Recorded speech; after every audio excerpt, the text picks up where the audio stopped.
श्री पतंजलि महामुनये नमः। गतसूत्रामध्ये अर्थात साधनपादाच्या पहिल्या सूत्रामध्ये आपण क्रियायोगाचा परिचय करून घेतला। क्रियायोग म्हणजे काय याचा अर्थ आपण त्या ठिकाणी पाहिला। अर्थात तप, स्वाध्याय आणि ईश्वर ध्यान याने पिंडीकृत झालेला असा तो क्रियायोग असतो असा आपण त्या ठिकाणी पाहिला।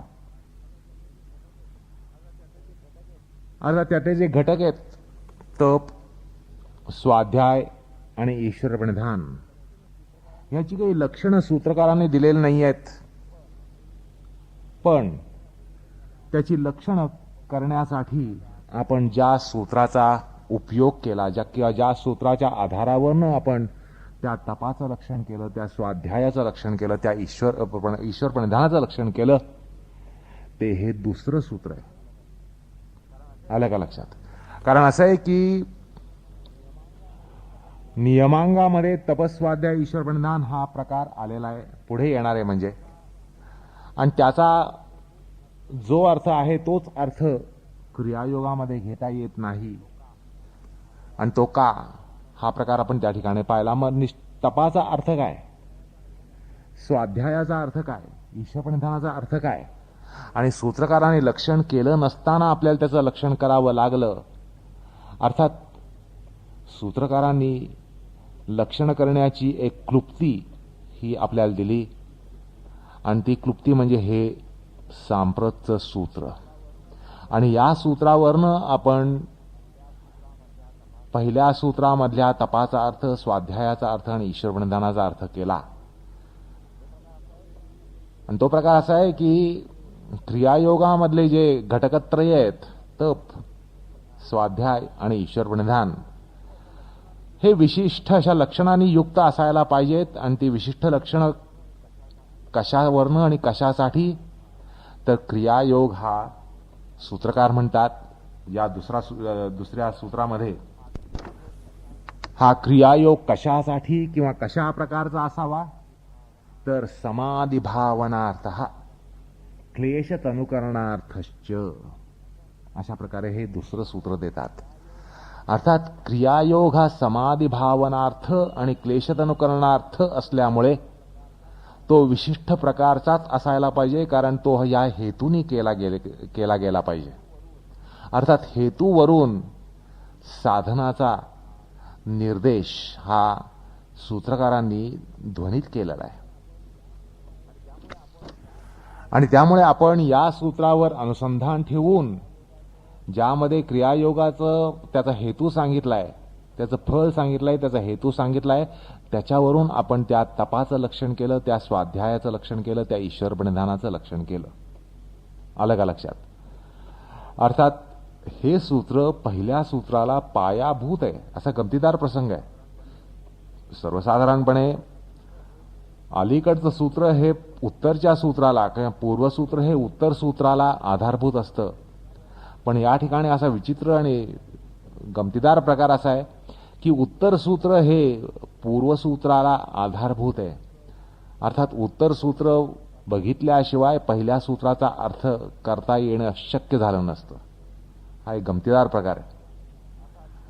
तर अर्थात आता आपण या दुसऱ्या सूत्राकडे वळतोय, ज्या सूत्राद्वारा आपण पहिल्या सूत्राचा विचार केला, आता त्या दुसऱ्या सूत्राचा आपण विचार करणार आहोत। म्हणून ते सूत्रकार दुसरं सूत्र जे देतात ते असं आहे की समाधी भावनार्थ क्लेश तनुकरणार्थश्च। अर्थात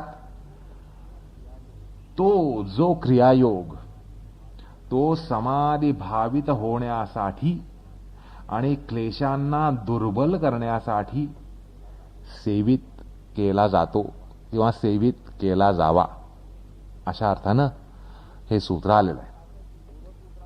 आता असं आहे की पूर्वसूत्रामध्ये क्रियायोग सांगितला, तो कशासाठी सेवन करायचा, कुठल्या हेतूनं करायचा, कुठल्या कारणानं करायचा, कुठल्या किंवा त्यात का प्रवर्तित व्हायचं, तर त्या प्रश्नाला उत्तर या सूत्रामध्ये आलेलं आहे। आलं का लक्षात? क्रियायोग का करावा, का करायचा, या प्रश्नाला उत्तर म्हणून हे सूत्र या ठिकाणी प्रयोजित केलं गेलेलं आहे. आता ते प्रयोजन काय, हेतू काय, तर समाधी भावनार्थ म्हणजे समाधी अर्थात संप्रज्ञात समाधी साधण्यासाठी, भावित होण्यासाठी, त्याला योग्यता सिद्धी मिळण्यासाठी, त्यासाठी सक्षमता येण्यासाठी, म्हणजे समाधीसाठी सक्षमता यावी, क्षमता प्राप्त व्हावी म्हणून अर्थात त्यासाठी हा क्रियायोग हा सांगितला गेलेला आहे. अर्थात तत्सिद्ध्यर्थ, समाधी सिद्ध्यर्थ क्रियायोग हा करावा लागतो किंवा करण्याचा उपदेश शास्त्रकार करतात. आणि तसंच क्लेशत्वन करणार्थ असं म्हणतात. म्हणजे यानंतर वक्षमान असे जे क्लेश आहेत, हे क्लेश कुठले अजून सांगितलेले नाही आहेत, यापुढे सांगणार आहेत. तर आपल्या अंतःकरणामध्ये क्लेश हे असतात आणि त्या क्लेशांना दुर्बल करण्यासाठी, सूक्ष्म करण्यासाठी, दुर्बल करण्यासाठी अशा अर्थानं ते म्हणतात क्लेश तनुकरणार्थश्च. क्लेश तनुकरणम, क्लेश तनुकरण म्हणजे क्लेशांचं दुर्बलीकरण, क्लेशांना दुर्बल करण्यासाठी म्हणून क्रियायोग हा करायला पाहिजे. अर्थात क्लेश हे आपल्या अंतःकरणाचे कर्करोग असतात, कॅन्सर असतात. आपल्या अंतःकरणामध्ये योगधर्म का फुलत नाही किंवा का प्रफुल्लित होत नाही किंवा योगधर्माचं आविष्करण का होत नाही, तर हे क्लेश असतात. आलं का लक्षात? या क्लेशांमुळे आपल्यामध्ये योगधर्म हा प्रवर्तित होत नसतो. अर्थात त्यामुळे ह्या क्लेशांना तनुत्व देणं किंवा त्यांचं तनुत्व घडवणं, त्यांना दुर्बल करणं, त्यांचा क्षय करणं हे आद्य कर्तव्य ठरत असतं. आणि त्यामुळे ते म्हणतात क्लेश तनुकरणार्थ क्रियायोग करावा. आता क्रियायोगाच्या अनुष्ठानाचं प्रयोजन आणि प्रयोजन मूलकत्वानं साधन प्रणालीचा निर्देश झालेला आहे. आपण क्रियायोग काय असतो हा प्रकार पाहिला. तो कशासाठी, तर क्लेश तनुकरणार्थ आणि समाधी भावनार्थ असा असतो. आता ती साधना काय आहे, क्रियायोग काय आहे, कशा प्रकारे करायला पाहिजे, हा प्रकार आपण पूर्वसूत्रामध्ये सविस्तर केला. आलं का लक्षात? आणि ती जी साधना आहे त्यातलं जे तपाचरण आहे, स्वाध्यायाचरण आहे, ईश्वर प्रणिधान आहे, त्याद्वारा ह्या गोष्टी घडतात.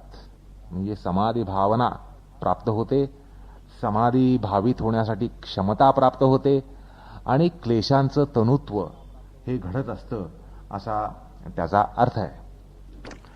अर्थात सूत्रामध्ये समाधी भावनार्थ हा शब्द आलेला आहे किंवा ही संकल्पना आली आहे. त्याचा अर्थ तसा स्पष्ट आहे की समाधी भावित होण्यासाठी, समाधी सिद्ध होण्यासाठी, समाधीसाठी क्षमता प्राप्त होण्यासाठी असा त्याचा अर्थ होतो. आणि दुसरा जो हेतू आहे क्रियायोगाचा तो म्हणजे क्लेश तनुकरण. आता क्लेश तनुकरण असा या ठिकाणी शब्द वापरलाय, अशी संकल्पना वापरली. तर क्लेश तनुकरण म्हणजे काय, तर क्लेशांचं जे कार्य आणि तसंच क्लेशांचं जे कारण आहे त्यांना प्रतिबंध करणं म्हणजे क्लेश तनुत्व. क्लेशांचं तनुत्व, क्लेश म्हणजे किंवा क्लेशांचा क्षय, क्लेशांचं दुर्बलीकरण म्हणजे काय, काय करायचं असतं, तर क्लेशांचं जे कार्य असतं आणि क्लेशांचं जे कारण असतं त्यांना प्रतिबंध करणं. म्हणजे उभय प्रकारानं ही साधना व्हायला पाहिजे. क्लेशांच्या कार्याला काहीतरी प्रतिबंध पडला पाहिजे आणि क्लेशांचं जे कारण असतं त्या कारणावर सुद्धा आपण काहीतरी उपाययोजना ही करायला पाहिजे. अर्थात कारण आणि कार्य या दोन्हीवर आपली उपाययोजना ही त्या ठिकाणी व्हायला पाहिजे, असा या ठिकाणी अर्थ घ्यायला पाहिजे. म्हणून या दृष्टिकोनातून वृत्तिकार भोजवृत्तीमध्ये, राजमार्तंड वृत्तीमध्ये असं म्हटलंय की क्लेशा वक्षमाणा तेषां तनुकरणं स्वकार्यकारण प्रतिबंध. त्यांच्या कार्यकारणाला प्रतिबाध किंवा प्रतिबंध निर्माण करणं ह्याला क्लेश तनुकरण असं म्हणतात. आता क्लेशांचं जे कारण आहे, क्लेशांचं कारण म्हणजे वासना किंवा संस्कार आपण ज्याला म्हणतो, वासना ज्याला म्हणतो, ते क्लेशांचं कारण आहे. आणि क्लेशांचं कार्य म्हणजे कर्म वासना, धर्माधर्म प्रवृत्ती, हा त्यांचा कारण व्यापार आहे. म्हणजे क्लेशांमुळे काय घडतं तर कर्म वासना निर्माण होते, कर्म करावं, कर्म करण्याची इच्छा होते. आता ही कर्म कुठली असतात? धर्माधर्म रूप असतात, पापपुण्यात्मक कशी कर्म असतात. ती कर्म करण्यासाठी एक प्रवृत्ती निर्माण होते किंवा धर्माधर्म मध्ये प्रवृत्ती निवृत्ती हे प्रकार संभवतात. तर त्याला क्लेशांचं कारण असं आपण म्हटलं पाहिजे किंवा असं समजलं पाहिजे. क्लेशांचं कारण म्हणजे कर्मवासना आणि कर्मेच्छा, कर्म करण्याची इच्छा. आलं का लक्षात? आता वृत्तिकारांनुसार म्हणजे राजमार्तंड भोजवृत्तीमध्ये समाधी भावना म्हणजे ध्यानज किंवा समाधी भूमीचं चित्तामध्ये वरचेवर प्रक्षेपण करणं. ध्यानाचं किंवा समाधी भूमीचं चित्तामध्ये सतत प्रक्षेपण करणं, असा त्यांनी समाधी भावनार्थ या पदाचा अर्थ घेतलाय. अर्थात समाधी विषयक ओढ असा त्यांनी अर्थ केला असावा. म्हणजे समाधी विषयक अंतःकरणामध्ये ओढ निर्माण व्हायला पाहिजे. आता असं आहे की क्रियायोगाच्या म्हणजे पहिल्या सूत्राच्या प्रकरणात आपण सांगितलं, त्या प्रसंगात असं सांगितलं की तुम्ही आम्ही क्रियायोगाला अधिकारी नाही आहोत, कारण आपल्याला समाधीची इच्छा नाहीये. समाधीबद्दल कधीतरी एखाद्या वेळेला मनामध्ये वाटतं की अरे समाधी प्राप्त झाली तर बरं होईल. पण असं आहे की आपण योगामध्ये प्रवृत्त जे होत असतो साधकावस्थेमध्ये, ते काय एकदम समाधीच्या इच्छेनं आपण त्यात झेपावत नसतो. आध्यात्मिक सुरुवात असते त्या ठिकाणी असलेल्या दुःखांची निवृत्ती, सांसारिक ताप, शारीरिक मानसिक व्याधी, शारीरिक मानसिक परिताप, शांती समाधान किंवा ज्याला शारीरिक मानसिक आरोग्य म्हणतात त्याच्यासाठी. तसंच आपल्यामध्ये ज्ञानविज्ञान आपल्याला प्राप्त व्हावं, ज्ञानाची एक माणसाला भूक असते, ज्ञानविज्ञानाची भूक असते, त्याच्यासाठी आणि शांती समाधान ह्याच्यासाठी आपण योगामध्ये प्रवृत्त होत असतो. त्यामुळे साधकावस्थेमध्ये आपल्याला समाधीच्या इच्छेनंच किंवा त्यासाठीच आपण योगामध्ये प्रवृत्त होतो असं काही म्हणता येत नाही, आणि म्हटलं तरी ते फार दुरान्वयानं असतं. आलं का लक्षात? पण ही एक क्रियायोगाची अवस्था असते जी मध्यमाधिकारी असते, त्या ठिकाणी त्याला समाधीबद्दल ओढ असणं हे अत्यावश्यक असतं. आलं का लक्षात? म्हणजे समाधीबद्दल इच्छा, समाधीबद्दल मनामध्ये ओढ हे एक प्रवर्तन त्या ठिकाणी असतं या मध्यमाधिकाऱ्यामध्ये. आणि ती जी समाधीबद्दल ओढ आहे ती या ठिकाणी समाधी भावनार्थ अशा पदामध्ये सांगितली गेली आहे असं भोजवृत्तिकार म्हणतात. असो, तर आता या ठिकाणी योगभाष्यकार काय म्हणतात बघूया. ते असं म्हणतात की स हि आसेव्यमानः समाधिं भावयति क्लेशांश प्रतनुकरोति, असं ते म्हणतात. म्हणजे योगभाष्यकार असं म्हणतात की क्रियायोगाचं सुसंपन्नपणे यशस्वीपणे सेवन झाल्यानंतर समाधी सिद्ध होते आणि क्लेश हे प्रतनुकृत होतात, त्यांचं तनुकरण होतं. आणि मग पुढे असं म्हणतात की असे प्रतनुकृत म्हणजे तनुकृत झालेले जे क्लेश आहेत ते म्हणजे क्लेश हे जर सूक्ष्म झाले, त्यांचं क्षयीकरण झालं तर काय होतं की पुढे प्रसंख्यानाग्नीद्वारा ते दग्धबीज होतात. प्रसंख्यानाग्नीद्वारा, ज्याला ज्ञानाग्नी असं अध्यात्मात म्हणतात, त्या ज्ञानाग्नीद्वारा ते दग्धबीज होतात. आणि पुढे अर्थात दग्धबीज झाल्यानंतर त्याच्यामध्ये काय होतं, अप्रसव धर्म असे बीज जाळल्यानंतर त्याला अंकुर फुटत नाही, अंकुरोत्पत्ती होत नसते. तसं या ठिकाणी अप्रसव धर्म हा त्याला प्राप्त होतो. क्लेशांना कुठल्याही प्रकारे अंकुर हा फुटत नाही, अर्थात त्यांचं कार्य चालू राहत नाही, कार्य बंद होतं, कार्य ठप्प होतं. आलं का लक्षात? म्हणून ते असं म्हणतात की प्रतनुकृतान क्लेशान प्रसंख्यान अग्नीनाम दग्धबीज कल्पान अप्रसव धर्मिणः करिष्यती इति. अशा प्रकारे त्यांना अप्रसव धर्मामध्ये नेलं जातं. त्यांच्यामध्ये प्रसव होणार नाही, त्यांना अंकुर फुटणार नाही, अशा धर्माला त्यांना नेलं जातं. ते कसं? तर प्रसंख्यानाग्नीद्वारा. प्रसंख्यानाग्नी ज्ञानाग्नी. प्रसंख्यान म्हणजे विवेक ख्याती. विवेक ख्यातीच्या अग्नीनं त्या क्लेशांना दग्ध केलं जातं, दग्धबीज कल्प केलं जातं, दग्धबीजवत केलं जातं. अर्थात क्लेश असे तनुत्वाला प्राप्त झाले की संप्रज्ञात समाधी प्राप्त झाली, अर्थात विवेक ख्याती प्राप्त होते म्हटल्यानंतर संप्रज्ञात समाधी आली त्या ठिकाणी. संप्रज्ञात समाधीद्वारा विवेक ख्याती येत असते. त्यामुळे संप्रज्ञात समाधी आता येऊन गेली. क्लेशांचा क्षय झाल्यानंतर असं म्हणजे संप्रज्ञात समाधी प्राप्त होते आणि संप्रज्ञात समाधीमध्ये विवेक ख्याती आली की ते क्लेश जे आहेत ते दग्धबीज होतात, दग्धबीज कल्प होतात. मग पुढे काय होतं? तर भाष्यकार म्हणतात तेषां तनुकरणात पुनः क्लेश अपराम वृष्टः सत्वपुरुष अन्यता मात्र ख्याती सूक्ष्मा प्रज्ञा समाप्ताधिकार प्रतिप्रसवाय कल्पयिष्यत इति. म्हणजे ते क्रियायोगाचं तात्पर्य अगदी असंप्रज्ञात समाधी आणि कैवल्यापर्यंत नेऊन सोडतात. आलं का लक्षात? ते असं म्हणतात की अशा प्रकारे जी दग्धबीज कल्प झालेली क्लेश आहेत, आलं का लक्षात? दग्धबीजवत झालेले जे क्लेश आहेत ते क्लेश पुन्हा सूक्ष्म प्रज्ञेद्वारा, समाधी प्रज्ञेद्वारा, उत्तरोत्तर समाधीद्वारा समाप्ताधिकार होतात. म्हणजे असंप्रज्ञात समाधी प्राप्त होते आणि असंप्रज्ञात समाधीमध्ये शेवटी ते समाप्ताधिकार होतात, त्यांचा अधिकार संपतो आणि त्यामुळे ते आपल्या कारणामध्ये, अव्यक्तामध्ये प्रतिप्रसवाद्वारा लीन होतात. अर्थात मूळ प्रकृतीमध्ये जाऊन त्यांचा लय होतो, अर्थात कैवल्य होतं. म्हणजे तिथपर्यंत भाष्यकारांनी क्रियायोगाचं तात्पर्य ओढलेलं आहे.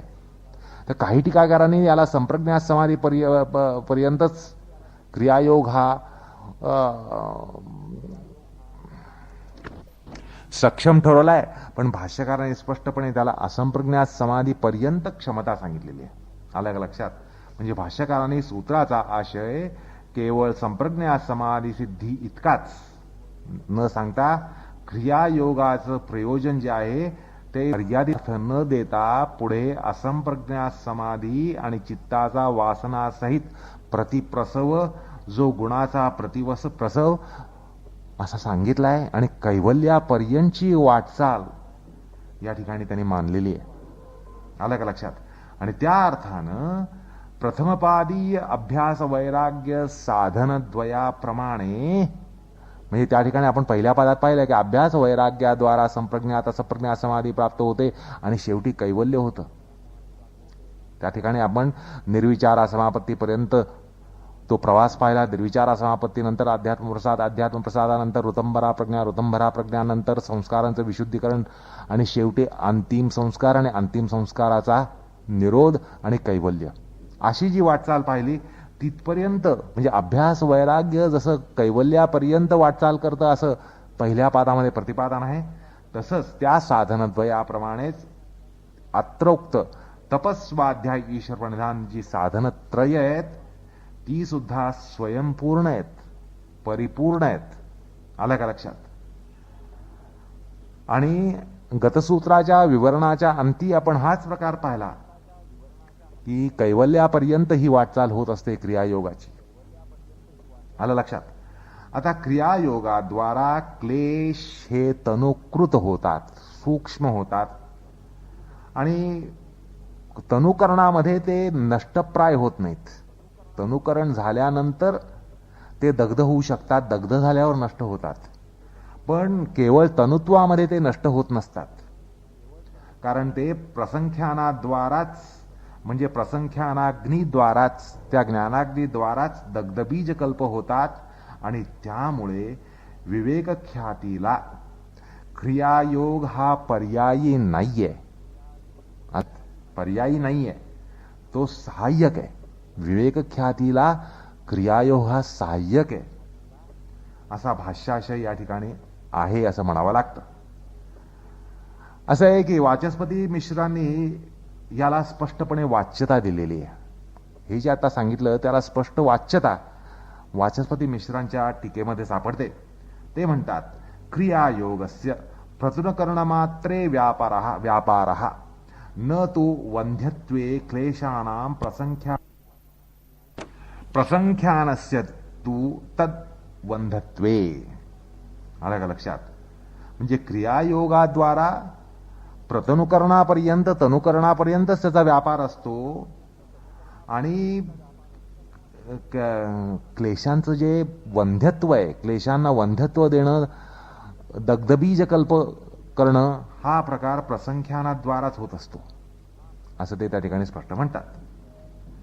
आता भाष्यकारांनी क्रियायोगाचं सुसंपन्नपणे सेवन केल्यानंतर असं म्हटलं. म्हणजे सुसंपन्नपणे सेवन केल्यानंतर, क्रियायोगाचं अनुष्ठान केल्यानंतर सुसंपन्नपणे समाधी सिद्धी होते. हे ते सांगताना असं म्हणतात, सही आसेव्यमानः समाधी भावयती. आणि हा भाष्याचा पाद किंवा हे भाष्यवाक्य आपण पाहिलं. आता यामध्ये सुसंपन्नपणे किंवा योग्य तऱ्हेनं क्रियायोगाचं सेवन करणे म्हणजे काय, सुसंपन्नपणे म्हणजे काय आणि योग्यपणे म्हणजे काय, असा प्रश्न या ठिकाणी पडतो. तर या प्रश्नावर उत्तर देताना वार्तिककार असं म्हणतात, सम्यक निष्कामादिरूपेण सेव्यमानः सहि स कर्मयोगः कर्मातिरिक्त विषयेभ्यो निरुद्ध वृत्तिकं निष्पापं च चित्तं करोति ततः क्रमेण सत्व उद्रेकात एकाग्रम अन्यत्र अपि करोति.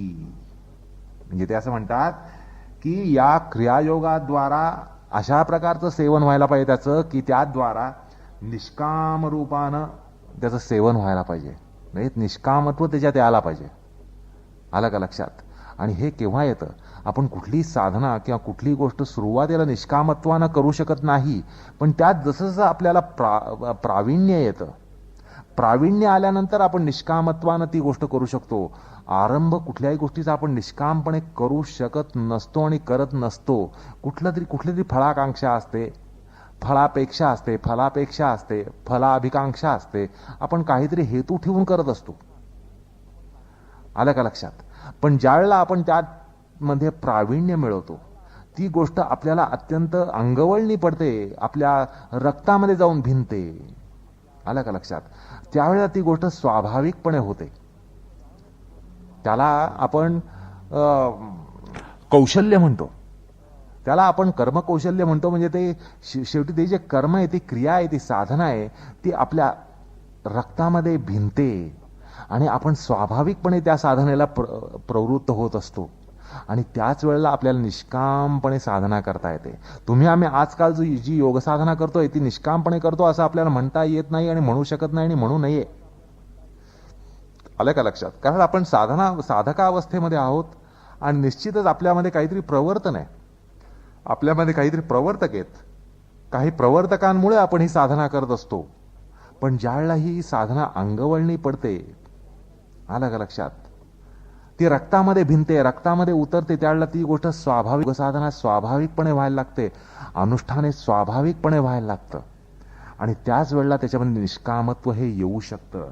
अर्थात हे प्रावीण्य आल्यानं, योग साधनेमध्ये प्रावीण्य आल्यानं त्याच्यामध्ये निष्काम रूपानं त्याचं सेवन होऊ शकतं. आणि तोच कर्मयोग आहे. म्हणजे कर्मयोगाची त्या ठिकाणी आपल्याला पायरी लागते आणि तोच पापवासनांपासून आपल्याला दूर करतो.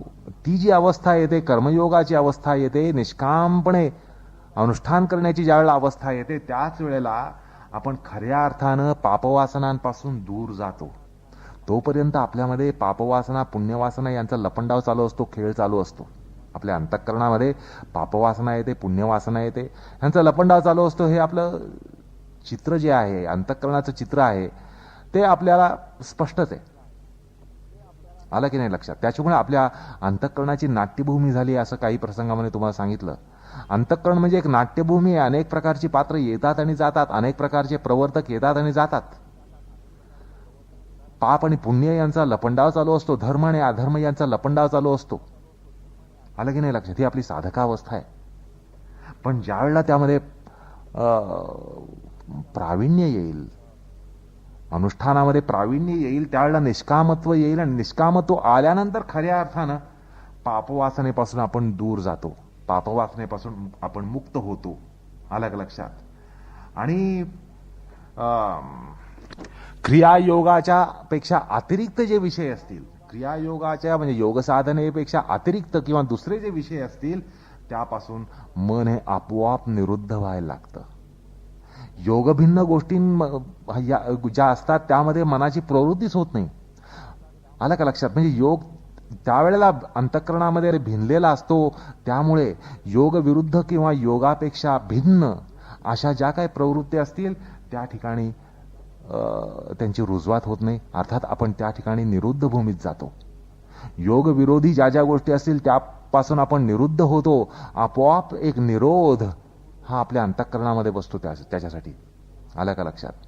योग विरुद्ध क्रिया, योग विरुद्ध मनोवृत्ती, योग विरुद्ध प्रवृत्ती, योग विरुद्ध विचार ह्यांना त्या ठिकाणी एक निरोध बसतो. आलं लक्षात? आणि त्यामुळे काय होतं? सत्वोद्रेक होतो अंतःकरणामध्ये, सत्वाचा उद्रेक होतो. आणि मग एकाग्रता येते. आणि एकाग्रता अन्यत्र सुद्धा नियोजित करता येते. अर्थात अंतःकरणामध्ये एकाग्र धर्म आल्यानंतर ती एकाग्रता कुठल्याही भूमीमध्ये आपोआप नियोजित करता येत असते. अशा प्रकारे विज्ञान भिक्षू क्रियायोगाचं सुसंपन्नपणे सेवन म्हणजे काय त्याबद्दल अर्थदिग्दर्शन करताना असं म्हणतात.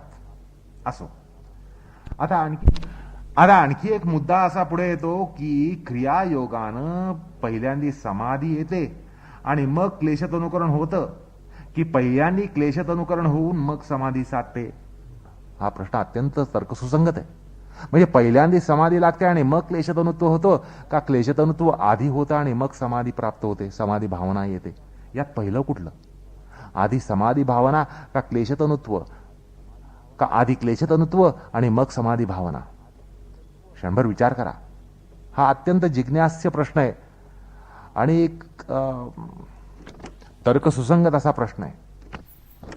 तर असं आहे की क्लेशांचं अस्तित्व वेगवेगळ्या प्रकारे असतं, वेगवेगळ्या प्रकारानं क्लेशां हे पुढे सांगितलं जाणार आहे.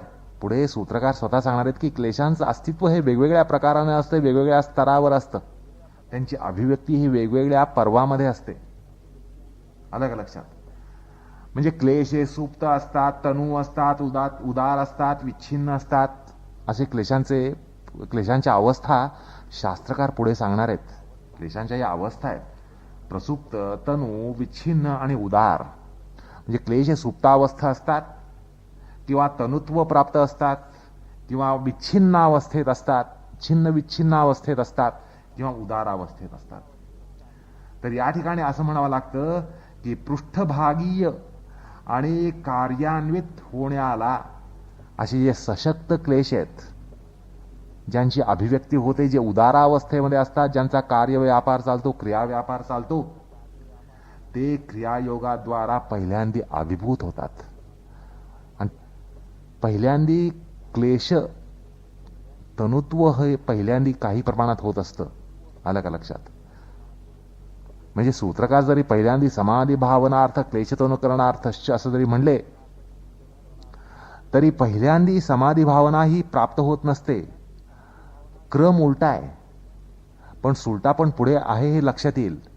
म्हणजे सुरुवातीला काही जे क्लेश आहेत, जे उदारावस्था असतात, अगदी व्यक्तावस्थेमध्ये असतात, त्यांचा व्यापार चालू असतो, त्यांचं नाट्य चालू असतं, त्यांचा खेळ चालू असतो. ते जे क्लेश आहेत ते क्लेश अभिभूत व्हायला पाहिजेत. त्या क्लेशांना दुर्बल करायला पाहिजे. त्या क्लेशांना एक प्रकारे पक्षाघात व्हायला पाहिजे. आलं का लक्षात?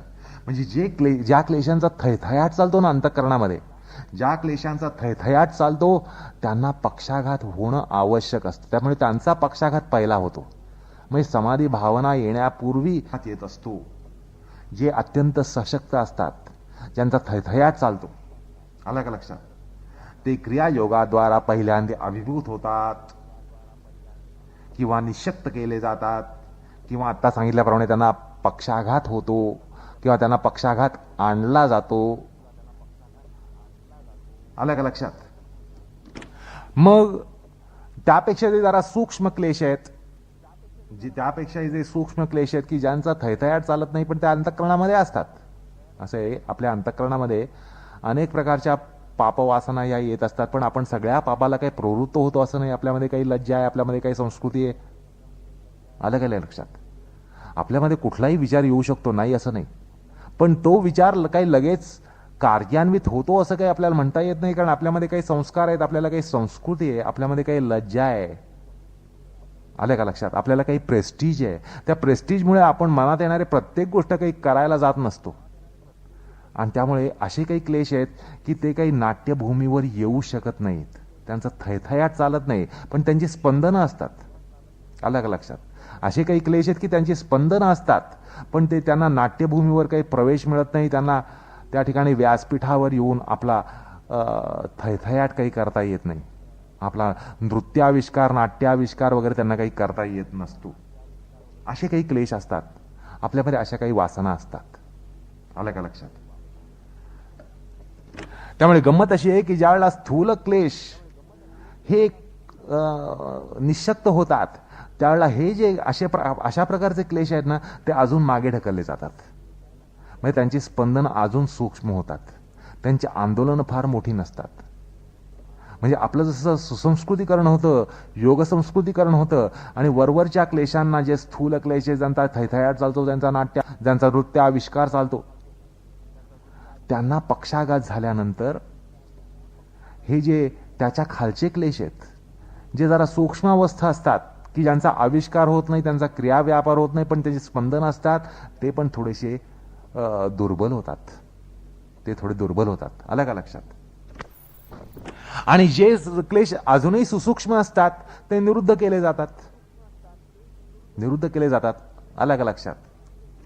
म्हणजे अशी कल्पना करा की आपल्यामध्ये ह्या क्लेशांचं जे वास्तव्य आहे ना, ते वेगवेगळ्या श्रेणीचं आहे.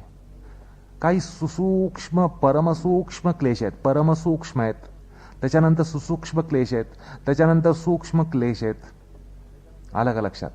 किंवा असं समजा की काही सूक्ष्मतम क्लेश आहेत, काही सूक्ष्मतर क्लेश आहेत, काही सूक्ष्म क्लेश आहेत, काही स्थूल क्लेश आहेत, काही स्थूलतर क्लेश आहेत, काही स्थूलतम क्लेश आहेत. आलं का लक्षात? म्हणजे काही क्लेश अगदी मायक्रोस्कोपिक आहेत. म्हणजे तुम्हाला एक ध्वनी माध्यमातून सांगायचं म्हणजे आपल्यामध्ये क्लेश क्लेश क्लेश क्लेश क्लेश असे आहेत. आलं का लक्षात? आणि हे जे क्लेश आहेत, जे स्थूलतम आहेत, अत्यंत स्थूलतम असे क्लेश आहेत, यांचा आपल्यामध्ये थैथयाट चालू असतो. आलं का लक्षात? मग काय, ह्यांना पक्षाघात झाला की जे क्लेश आहेत ते क्लेश होतात, क्लेश आहेत ते क्लेश होतात, क्लेश आहेत ते क्लेश होतात. आलं का लक्षात? म्हणजे हा जो ध्वनी माध्यमातून तुम्हाला सांगण्याचा प्रयत्न केला, तो प्रकार लक्षात घ्या. त्यामुळे काय होतं की ही एकदा प्रक्रिया चालू झाली आपल्यामध्ये की क्लेशांना क्लेश करणं. आलं का लक्षात? क्लेशांना ही प्रक्रिया जर लागली तर त्या प्रक्रियेमध्ये काय होतं की जे सूक्ष्मतम क्लेश आहेत, आलं का लक्षात? सूक्ष्मतम क्लेश जे अगदी बिंदुरूप आहेत, ते निरुद्ध झालेले असतात. आलं लक्षात? ते नाहीसे झालेले असतात. म्हणजे समाधी आली की नाही, म्हणजे त्यामुळे हा जो प्रकार आहे की क्लेश पहिले का समाधी पहिली, तर असं आहे की अगदी सुरुवातीला क्लेशक्षय हा पहिल्यांदी आहे, पण नंतर काय होईल की एक समाधी आपल्याला प्राप्त होईल. ती समाधी प्राप्त झाल्यानंतर क्लेशांचं हे अजून तनुत्व व्हायला लागेल, क्लेशांचं अजून त्यांचा संकोच व्हायला लागेल, क्लेश हे तिरोहितावस्थेकडे जायला लागतील. मग समाधी, मग असं होईल की सुरुवातीला जे अत्यंत जाडे ढब्बे असे क्लेश आहेत, अत्यंत जाड जूड ढब्बे क्लेश आहेत, ते क्लेश त्यांना पहिल्यांदा बारीक करायला पाहिजे. आलं का लक्षात? आणि त्यासाठी पहिल्यांदी क्लेशत अनुकरणाचा उपाय हा व्हायला पाहिजे. सुरुवातीला त्या ठिकाणी सुरुवात होते. पण ज्यावेळेला तुम्ही ढब्या क्लेशांना थोडंसं बारीक करता, स्थूल क्लेशांना बारीक करता, जाड्या क्लेशांना थोडंसं बारीक करता, त्यांची उपासमार करता, योगधर्माद्वारा त्यांची उपासमार झाली की जे त्या खालचे क्लेश आहेत, कमी ढब्बेत, कमी जाडेत, ते अजून बारीक होतात. त्यापेक्षाही कमी जाड जे आहेत ते अजूनही बारीक होतात. मग जे मध्यम आहेत ते अजून बारीक होतात. म्हणजे ऑलरेडी बारीक आहेत ते नाहीचेच होतात की नाही, वाफरून जातात. म्हणजे कुठेतरी एक समाधी येऊन जात असते आणि ती समाधी आल्यानंतर क्लेशांचं तनुकरण हे पुढे चालू राहतं किंवा चालू व्हायला लागतं किंवा त्यांची प्रगती होऊ लागते. म्हणजे सुरुवातीला क्लेश तनुकरण, मग एक प्रकारची समाध्यावस्था येईल. एक स्थूल समाधी आल्यानंतर क्लेश अजून तनुत्वाला प्राप्त होतील. मग एक त्यापेक्षा सूक्ष्म समाधी प्राप्त होईल. त्यामुळे अजून क्लेश तनुत्वाला जातील. त्यानंतर सूक्ष्मतर समाधी येईल. त्यामुळे क्लेश अजून तनुत्वाला जातील. मग सूक्ष्मतम समाधी येईल आणि त्यावेळेला क्लेश हे दग्धबीजा अवस्थेला जाऊ शकतील. अशा प्रकारे हा प्रकार समजून घेतला पाहिजे. आलं का लक्षात? म्हणजे सुरुवातीला जरी क्लेश पहिल्यांदी आणि मग समाधी भाव असा जरी असला तरी नंतर पहिल्यांदी समाधी आणि नंतर उत्तरचे क्लेश हे तनु व्हायला लागतात. हाही प्रकार या ठिकाणी मी सांगण्याचा प्रयत्न केला. असो, म्हणजे असं आहे की जाडे ढब्बे क्लेश जे आहेत त्यांना पहिल्यांदी तनुत्व दिलं जातं, त्यांना तनु केलं जातं, त्यांना पातळ केलं जातं, त्यांना बारीक केलं जातं, त्यांना कृश केलं जातं. कृश केल्यानंतर त्यांना सूक्ष्म केलं जातं, सूक्ष्म केल्यानंतर प्रतनुकृत केलं जातं. आलं का लक्षात? आणि तन्वावस्थेमधले क्लेश हे निरुद्ध होतात असं आपल्याला या ठिकाणी म्हणता येईल. आता त्याद्वारा एक समाधी भूमी प्राप्त होऊन त्या समाधीद्वारा पुन्हा सूक्ष्म क्लेश जे आहेत त्यांचं दमन, त्यांचं शमन, त्यांचा निरोध, त्यांचं कृशत्व हे होत असतं. आलं का लक्षात? आणि म्हणून उच्चभौमिक समाधी ही नंतर प्राप्त होते.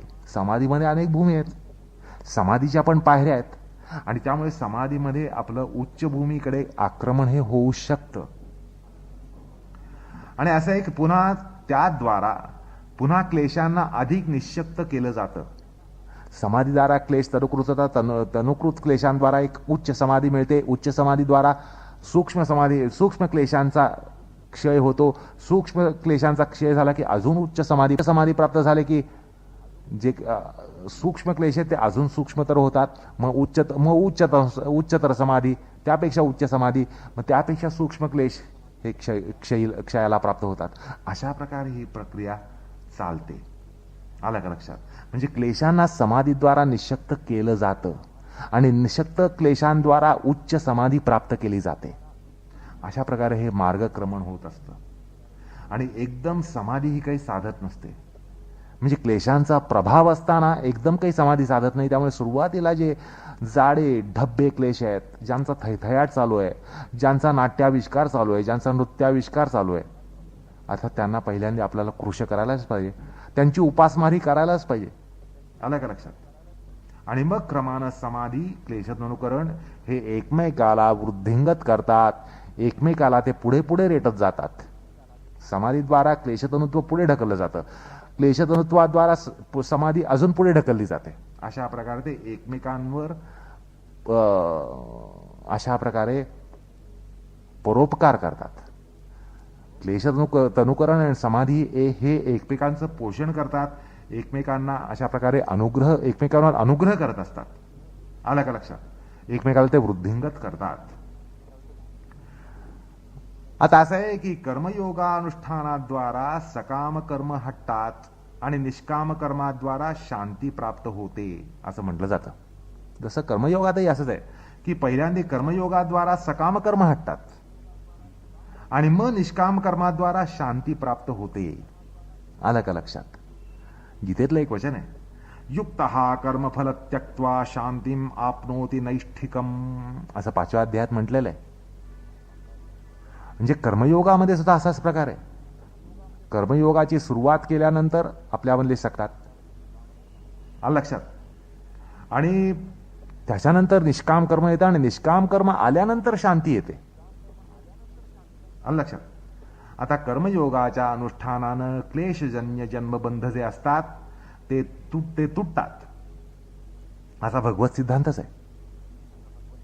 असे कर्मजम बुद्धियुक्ताही फलम त्यक्त्वा मनीषिणः जन्मबंध विनिर्मुक्ता पदम गच्छति अनामयम. अशा प्रकारे भगवान दुसऱ्या अध्यायामध्ये 51व्या श्लोकात म्हणतात, आलं का लक्षात. म्हणजे बुद्धियुक्त किंवा बुद्धियोगयुक्त असे जे मनीषी आहेत, असे जे मनीषी जन आहेत, योगी जन आहेत, त्यांना कर्मोत्पन्न फलाचा त्यांच्यामधला त्याग संभवतो. त्यांच्या हातून, त्यांच्या अंतःकरणातून तशा कर्माच्या फलाचा त्याग संभवतो आणि त्यापासून जन्मरूप बंधनातून सुटून निर्दोष अशा अव्यय पदाला ते प्राप्त होतात. थोडक्यात कर्मयोगाद्वारा आरंभकालीन रागमोहादी, सुरुवातीला जे रागमोहादी असतात ते हटतात. कर्मयोगाद्वारा सुरुवातीला रागमोह सगळे हटतात, राग द्वेष वगैरे हटतात. आणि मग रागमोहादी गेल्याशिवाय म्हणजे स्थूल शक्तिमान असे जाडे भरडे स्थूल लठ्ठ असे जे क्लेश आहेत, शक्तिमान क्लेश आहेत, ते निःशक्त झाल्याखेरीज वितृष्णादी म्हणजे वैराग्य येऊन साधक शांत चित्त होऊ शकत नसतो. ही गोष्ट आपल्याला पटते. पहिल्याने जाडे भरडे लठ्ठ स्थूल जे क्लेश आहेत ते निःशक्त झाल्याखेरीज योग हे आपल्यामध्ये बाणत नसतं. आणि म्हणूनच हा क्रियायोग म्हणजे कर्मयोग या ठिकाणी उपादेय ठरतो. त्याला क्रियायोगासाठी कर्मयोग हा उपादेय ठरतो. आणि असं आहे की निबिड क्लेश म्हणजे क्लेशांचं जंगल विद्यमान असताना समाधीच साधन नाही, आला का लक्षात. आणि त्यामुळे अशा प्रकारचा एक निर्देश मणिप्रभेमध्ये आढळतो. कल्पना करा, क्लेशांचं जंगल अंतःकरणामध्ये असताना औषधातील समाधी असेल का त्या ठिकाणी? शक्यच नाही. ते म्हणतात निबिडेषु क्लेशेषु सत्सु समाधी न सिद्ध्यती. निबिड अशा क्लेश जंगलामध्ये समाधी काही सिद्ध होण्याची शक्यताच नसते. आणि निबिड क्लेश जंगलामध्ये, या हे जे जंगल आहे, निबिड असं जंगल आहे, दाट जंगल आहे, क्लेशांचं दाट जंगल आहे, त्याला छाटत जाण्यासाठी राग मोह लोभ याला तिलांजली देणारा कर्मयोग हा अत्यावश्यक असतो. म्हणजे या ठिकाणी योग साधकाने हा भाग लक्षात घेतला पाहिजे की योग साधकाला केव्हा ना केव्हा शक्यतोपरी लवकर कर्मयोग हा आचरायलाच पाहिजे. मी ध्यानयोग करतो आणि कर्मयोगाशी मला काय देणं घेणं हे म्हणणं अत्यंत मूर्खपणाचं आहे. कर्मयोग हा अत्यंत अंगभूत आहे. कारण कर्मयोगाशिवाय राग लोभांना काही छाट देता येत नाही. हे निबिड जंगल जे आहे, क्लेशांचं जंगल जे आहे, ते कर्मयोगच त्याला दग्ध करू शकतं. कर्मयोगाद्वाराच त्याची काटछाट होऊ शकते, आलं का लक्षात. ध्यानयोगाद्वारा त्याची काटछाट अजिबात होणार नाही. कर्मयोग हा त्यामुळे अत्यावश्यक आहे. त्यामध्ये राग लोभ मोह हे टाकून देण्याची शक्यता असते, प्राप्त होते. म्हणजे त्यासाठी सामर्थ्य किंवा ज्याला सशक्तता म्हणतो, क्षमता प्राप्त होते. राग लोभ मोह हे सोडण्याची क्षमता त्या ह्याच्यामध्ये, कर्मयोगामध्ये आहे.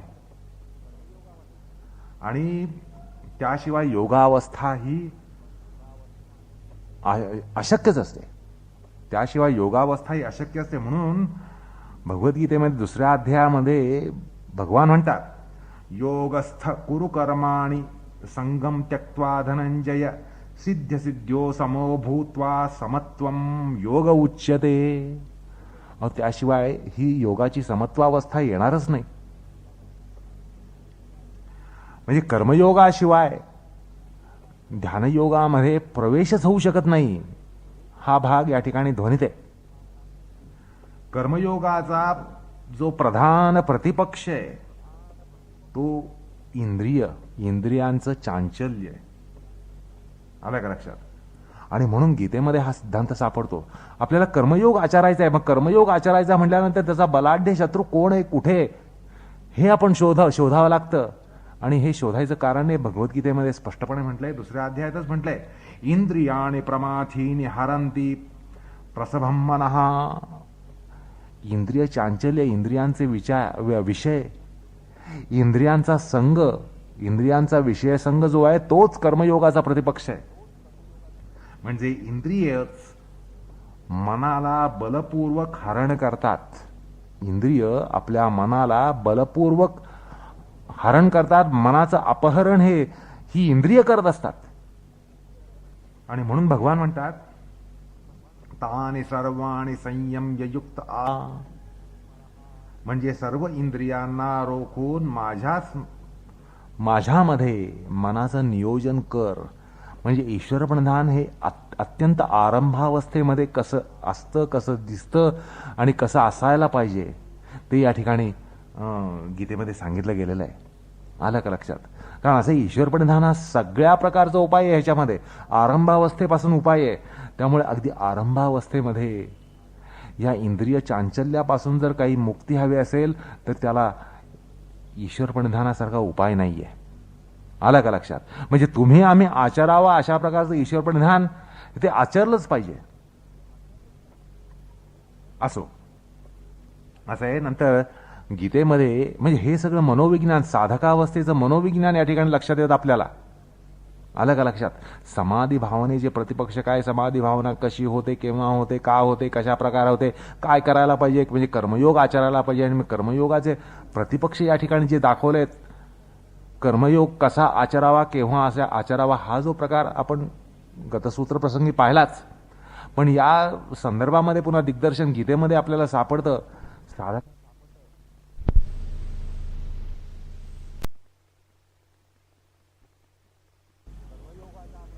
कर्मयोगाचा प्रकार आपण गतसूत्रामध्येच पाहिला, तो कसा आचरायचा वगैरे.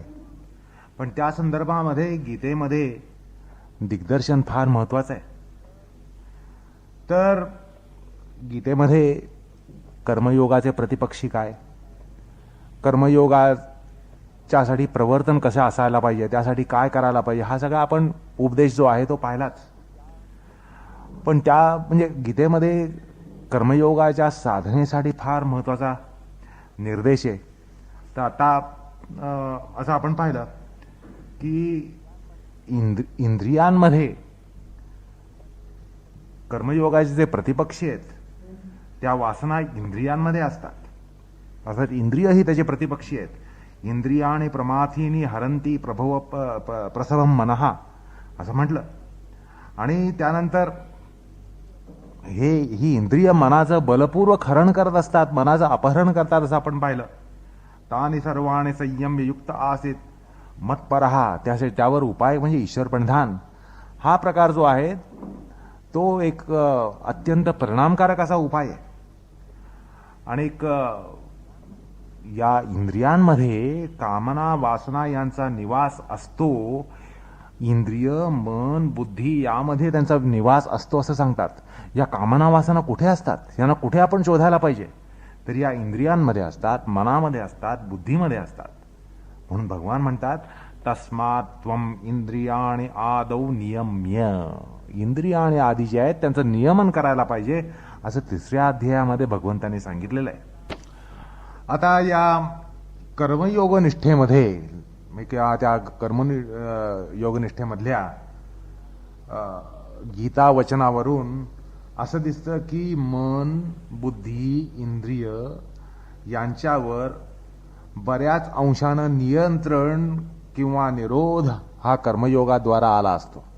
म्हणजे कर्मयोगनिष्ठेद्वारा अशा प्रकारे मनाचं, बुद्धीचं, इंद्रियांचं एक सुसंस्कृतीकरण होत असतं, योग संस्कृतीकरण होत असतं. अर्थात अर्ध्यापेक्षा अधिक योग हा यातच सफल होत असतो. या ठिकाणी योग साधकांनी लक्षात घेण्यासारखी गोष्ट अशी की आपण बऱ्याच वेळा साधकाची वंचना ऐकतो की मला ध्यान करता येत नाही, मला योगामध्ये माझी प्रगती होत नाही, योग साधने लागणार ती एकाग्रता मला प्राप्त होत नाही, ती चित्ताची निरामयावस्था मला प्राप्त होत नाही.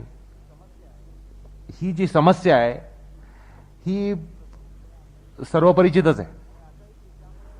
आणि असं आहे की त्यामुळे योगसाधक हा जो माने अहिंसा, सत्य, अस्तेय, ब्रह्मचर्य, अपरिग्रह, शौच, संतोष, तपस, स्वाध्याय, ईश्वर, भणदान, आसन, प्राणायाम, धारणा वगैरे आणि योग क्रिया ह्या करत असतो.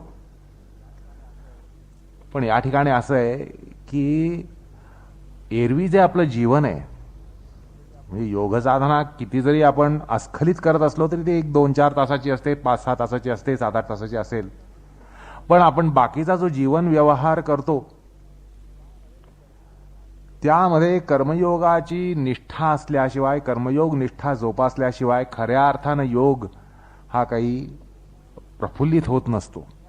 म्हणजे योग मनोविज्ञान हे जर फुलायचं असेल तर या ठिकाणी खुबी अशी आहे का योगशास्त्र असं सांगतं की जीवनामध्ये कर्मयोगानुष्ठान हे अत्यावश्यक आहे. त्याशिवाय चित्ताची शुद्धी खऱ्या अर्थानं किंवा ज्या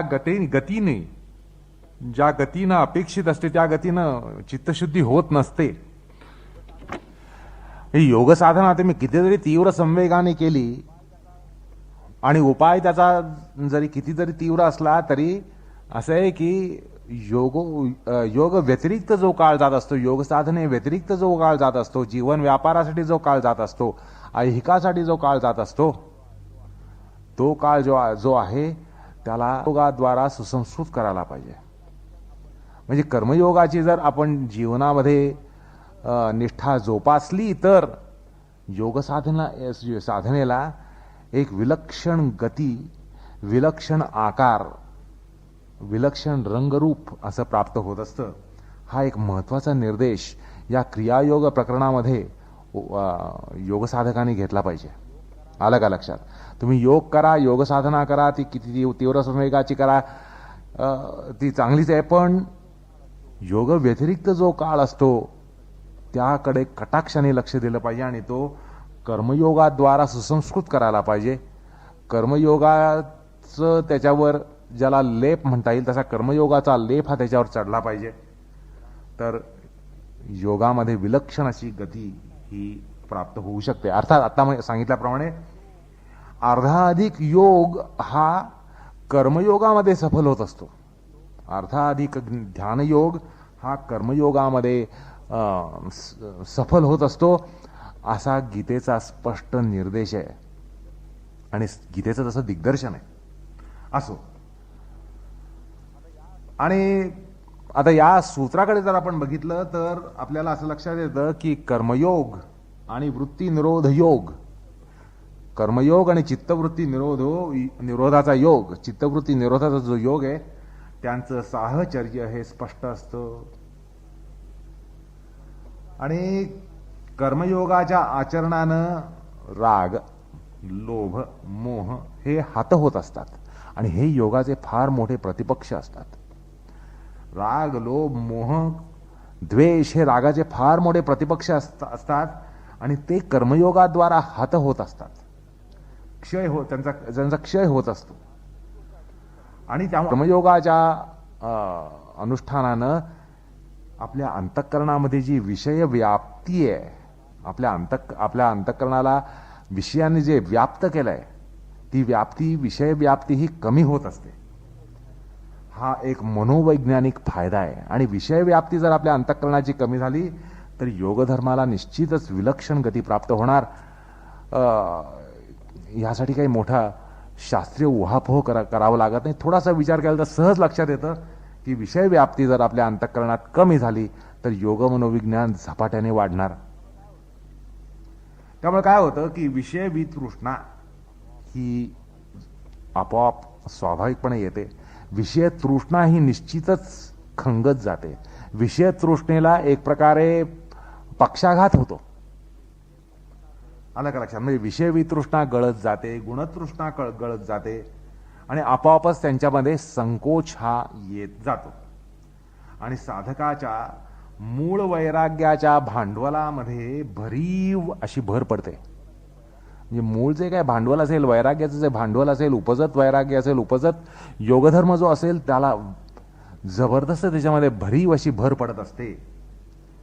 असा हा कर्मयोगाचा ध्यानयोगाशी अत्यंत निकटचा संबंधच नाही तर त्यांचा समन्वय आहे. कर्मयोगाचा ध्यानयोगाशी समन्वय आहे आणि हा दुग्ध शर्करा योग आहे. योग साधनेमध्ये, आध्यात्मिक साधनेमध्ये, अध्यात्म साधनेमध्ये ध्यानयोग आणि कर्मयोग ह्यांचा समन्वय म्हणजे हा दुग्ध शर्करा योग आहे. असो,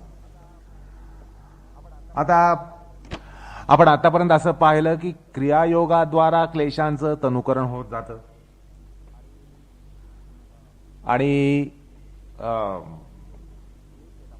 हे जे पाहिलं की क्लेश हे अनेक तऱ्हेचे असतात. एक व्यावहारिक पातळीवर आपण विचार केला की सुरुवातीला की गले लठ्ठ असे क्लेश, पोसलेले माजलेले असे क्लेश, यांचा थैथयाट अंतःकरणामध्ये चालू असतो, यांची आविष्कृती अंतःकरणात चालू असते. आपलं चित्त म्हणजे नाट्यभूमी होते आणि ह्यांचा अक्षरशः त्या ठिकाणी घोंघाट असतो.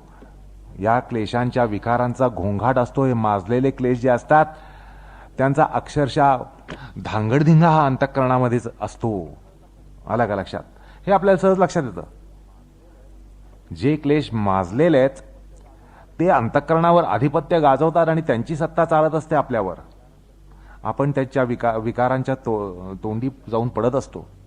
जसं आपल्याला माहिती आहे की षड्रिपू काम, क्रोध, लोभ, मोह, मद, मात्सर्य याबद्दल सांगितलं की गतसूत्राप्रसंगी सांगितलं की हे म्हणजे त्याचे विकार आहेत, माजलेले विकार आहेत.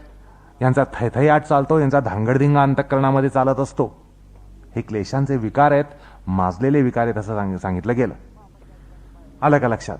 मग आपण त्या ठिकाणी पाहिलं की त्यापेक्षा काही कमी माजलेले असतात, म्हणजे अत्यंत स्थूलतम म्हणजे जाडतम असतात, काही जाडतर असतात, काही जाडे असतात.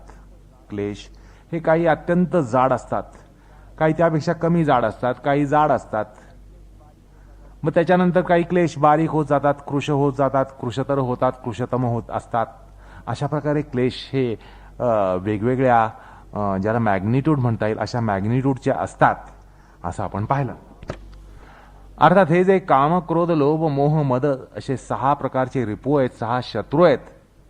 हे शत्रू म्हणजे क्लेशांचं जंगल आहे. क्लेश ज्यावेळेला आविष्कृत होतात, नुसते आविष्कृत होत नाही तर ज्यावेळेला क्लेश माजतात, क्लेश माजले की अशा प्रकारे आपला विकार, लोभ विकार, मोह विकार, मद विकार, मात्सर्य विकार हे प्राप्त होतात. आलं का लक्षात?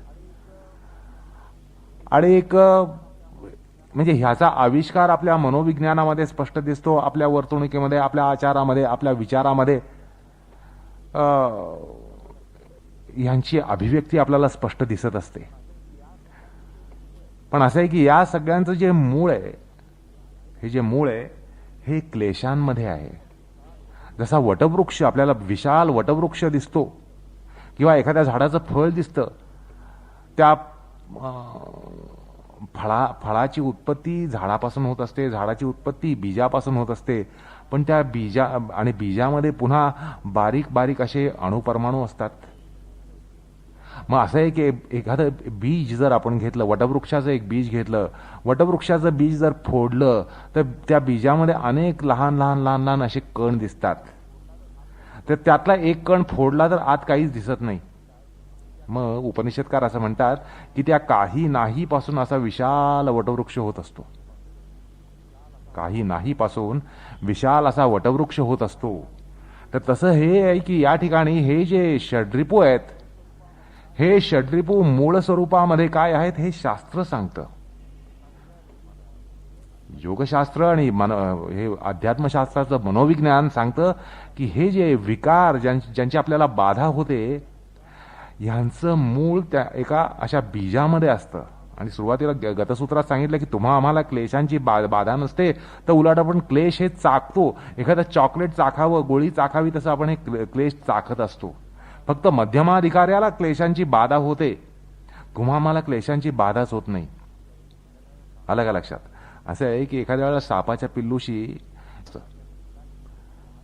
सापाच्या पिल्लाशी लहान मूल खेळू शकेल, पण शेवटी तो साप आहे.